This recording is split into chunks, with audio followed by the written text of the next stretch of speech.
Oi, gente! É 26 de agosto de 2024, nosso encontro marcado aqui pelo canal do Aprova, que privilégio está no ar. É para a nossa construção de cidadania, de conhecimento, tem sempre os links aqui abaixo que você pode aprofundar reflexões. O programa é sempre muito democrático, então se você não está vendo na segunda-feira, fique tranquilo, fique tranquila. O programa também é sempre atemporal. Então, se você quer conhecer ou refletir sobre algum item que a gente tratou em outros programas, fique à vontade.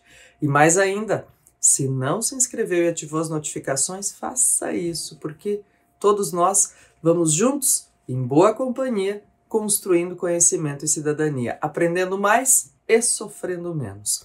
E olha só, por falar em aprender mais e sofrer menos, pessoal, é sempre muito bom a gente poder trazer notícias aqui que dão conta do uso de tecnologia e desenvolvimento científico para o benefício da humanidade, né? Tem um dos pontos aí que a gente vai tratar hoje que tem uma informação boa a esse respeito. Vamos falar também, infelizmente, de um problema crônico, gente, dessa época do ano, que é o número de focos de queimada e suas intercorrências para o meio ambiente e para nós, né? Porque nós somos o meio ambiente. Vamos falar também, pessoal, de um ponto importante sobre educação financeira, porque às vezes há alguns discursos que colam tanto que a gente sai repetindo e nem sabe por quê. E vamos conversar também sobre a Convenção Democrata do Partido Democrata nos Estados Unidos, que na última semana convencionou ou trouxe à tona oficialmente a candidatura de Kamala Harris, que é então vice-presidente norte-americana por aquele partido. Vamos juntos, gente? Então, olha só. Sobre questões relacionadas à ciência que nos beneficiam, quero trazer aqui a informação de que foi aplicada pela primeira vez na história uma vacina, está em teste, então começa o período de testes aí, uma vacina contra o câncer de pulmão. O voluntário a participar da pesquisa é do Reino Unido. E que vacina é essa, gente? Como funciona? Claro, não é a única em testes em relação a diferentes tipos de câncer. Já foi aplicada uma vacina há alguns meses também para câncer de mama e assim seguimos com alguns, vamos dizer assim, raios de sol sobre essa necessidade de tratamentos menos invasivos, menos dolorosos, agressivos a todos nós, né, gente? Olha, essa vacina é feita, e daí é bom a gente trazer um pouquinho dessa informação, porque tantas vezes se falou sobre isso também durante a Covid-19, né, gente, no âmbito do desenvolvimento das vacinas. Ela é feita com RNA mensageiro. Para nós leigos, o que isso quer dizer? Quer dizer que ela é um tratamento menos agressivo, porque é como se a vacina ensinasse o nosso corpo a reagir sobre apenas e tão somente as células danificadas, não sobre as outras células. Diz o que os médicos estão dizendo em relação aos benefícios da vacina sobre a quimioterapia. Diz, olha, a quimioterapia acaba afetando outras células do nosso corpo e nos deixando muito debilitados, né? Enquanto a vacina pode ensinar apenas o trabalho, né, do nosso corpo de defesa a ir direto às células danificadas, às células infectadas. Bem, temos aí vamos dizer assim, um caminho ainda a percorrer, pessoal, porque tem fase de testes, são mais de 130 pacientes para testes e esperamos trazer brevemente mais notícias melhores sobre essa e outras vacinas nesse âmbito. Agora, sabe, eu quero aproveitar e fazer uma correlação, partindo desse ponto, gente, da tecnologia e da saúde, para o debate sobre comercialização de cigarros eletrônicos, que voltou à tona aqui no Brasil na última semana, porque estava pautado para ir no dia 20 para a discussão da Comissão de Assuntos Econômicos do Senado.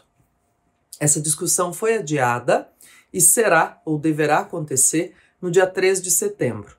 Diz, por que estou falando disso, pessoal? Porque tem uma relação aí super intensa, né, e estreita entre problemas ou possíveis intercursos aí relacionados a doenças pulmonares e o uso de cigarro eletrônico. E, de novo, isso não sou eu que estou inventando, não. As pesquisas mostram, gente, vamos dizer assim, essa construção de danos, né, que as pessoas vão fazendo ao próprio organismo. Olha só, a regulamentação que entra em discussão no Senado aqui no Brasil, gente, tem embasamento ou busca inspiração no Reino Unido, onde já é regulamentado o cigarro eletrônico e existe daí uma questão que é bem importante, pessoal, que é a ideia da quantidade de nicotina para a produção do cigarro. Sem regulamentação, o que dizem os defensores, né, da necessidade? Dizem assim, olha, a gente não tem como controlar a produção, o comércio, a propaganda, e nesse controle da produção estaria, claro, a questão do controle da quantidade de nicotina. Bem, isso é um ponto fundamental, gente. Agora, tem pesquisas aparecendo também, olha, a mais recente dá conta de que entre 40 pneumologistas, pelo menos metade, espalhados em capitais e no interior do Brasil, viu?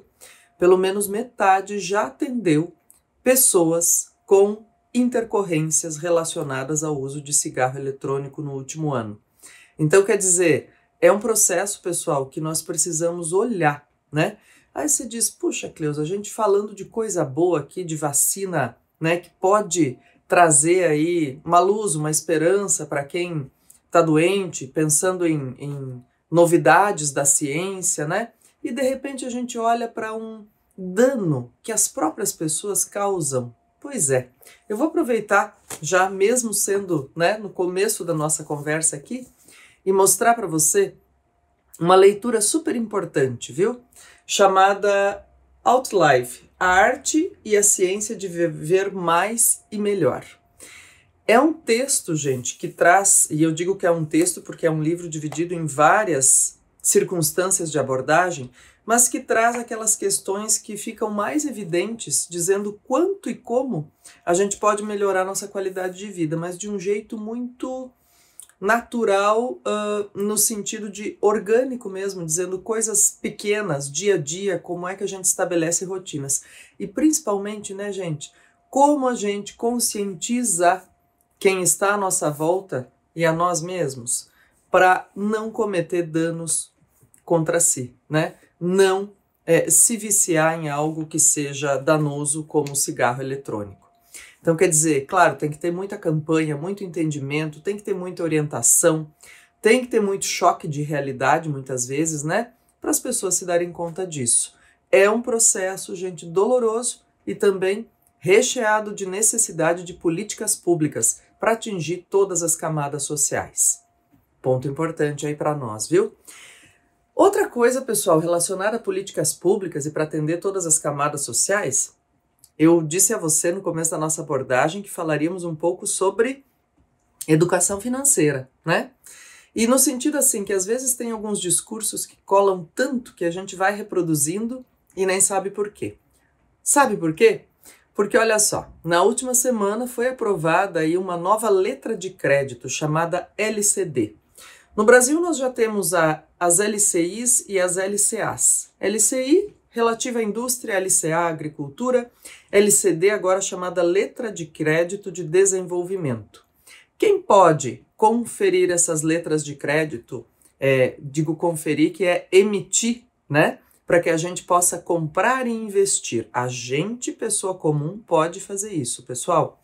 O BNDES e outras instituições financeiras. Tem isenção de imposto de renda, então é um grande chamariz para investimentos. E sabe, gente, eu quero deixar uma frase importantíssima enquanto abordo esse tema aqui. É para todos nós, sim. Qualquer um de nós pode investir nessa letra de crédito, seja a quantia que for.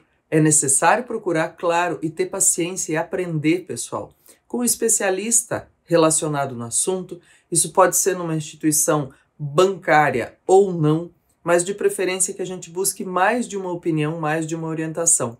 Que a gente tenha paciência ao pensar em investir nosso dinheirinho, né? E quando eu falo dinheirinho no diminutivo é justamente porque não precisam ser grandes quantias. Então pense nisso, coloque aí no seu horizonte pensar o que é essa tal LCD e como eu posso me beneficiar tranquilamente. Outro ponto importante, gente, vamos conversar agora de uma situação triste, pesada, dolorosa, que é a quantidade de focos de queimada que coloca o estado de São Paulo em situação de emergência, com mais de 40, quase 50 focos no último final de semana. Isso cria também um movimento dentro do Ministério do Meio Ambiente, gente, de identificar os incêndios criminosos. Nessa época do ano sempre existem denúncias e o que existe aí, pessoal, é uma piora. Olha, nós estamos falando muito de sistema respiratório nesse nosso encontro de hoje, né? Porque justamente tem a ver com a época do ano também. E isso gera, né, a quantidade de poluição gera uma piora para o nosso sistema respiratório, para a nossa qualidade de vida no país inteiro. Não é só no lugar em que acontece a queimada. E eu quero aproveitar e fazer uma referência aqui que isso é uma responsabilidade, pessoal, ambiental, social, individual e coletiva. E que também não é de hoje. Eu deixei o link para você aí no livro Urupês. Olha isso, gente, lá no rotulado aí como pré-modernismo, né? Monteiro Lobato já trazia essa denúncia sobre as mazelas que acontecem no meio rural brasileiro e uma delas era essa quantidade de focos de queimada nessa época do ano no interior de São Paulo. E isso já foi, inclusive, tema de discussão de redação e pode voltar a acontecer. Aliás, na última semana, pessoal, completaram-se 5 anos, isso mesmo. Foi em 19 de agosto de 2019 que São Paulo anoiteceu às 3 da tarde, por conta da combinação entre uma frente fria chegando e a nuvem de fumaça vinda das queimadas. São Paulo, a cidade de São Paulo, anoiteceu às 3 da tarde em 19 de agosto de 2019. E agora, neste final de semana, nós ouvimos aí os relatos dos mais tristes, pessoal. É de animais, de perda ambiental, de perda direta e indireta. Nossa, é isso que a gente precisa entender e, sabe, caprichar na orientação e no cuidado nosso e das novas gerações. Por último, não menos importante, pessoal, todas essas questões relacionadas aí, as novidades em relação à eleição norte-americana, é bom que a gente traga, e por que eu trago aqui para a gente perceber? Olha, os discursos feitos, pessoal, por esses candidatos, pelos apoiadores, dos democratas, dos republicanos, sempre são uma fonte inspiradora para nós, para o entendimento da abordagem, da defesa de pontos de vista em relação a problemas sociais, a demandas sociais. Então vale a pena a gente ficar de olho, ouvir bem e entender como isso é abordado. E esses discursos que ficam disponíveis, né, tanto nas redes sociais quanto escritos e publicados por jornais, valem a pena. Então, na última semana, houve aí a convenção democrata, que durou 3 dias. Era uma convenção proforme para oficializar a candidatura de Kamala Harris. E uma das frases mais importantes que apareceu aí foi justamente a frase do ex-presidente Obama, que disse: sim, ela pode. Que rememora e revisita, pessoal, a frase dita por ele durante a campanha em 2008, a campanha do seu primeiro mandato, que era: sim, nós podemos. Eu espero com essa releitura, pessoal, que a gente possa sim fazer um mês de setembro melhor, mais interessante para todos nós, mais generoso e mais cuidadoso. Nos encontramos por aqui na próxima segunda-feira. Grande abraço a todos e até lá!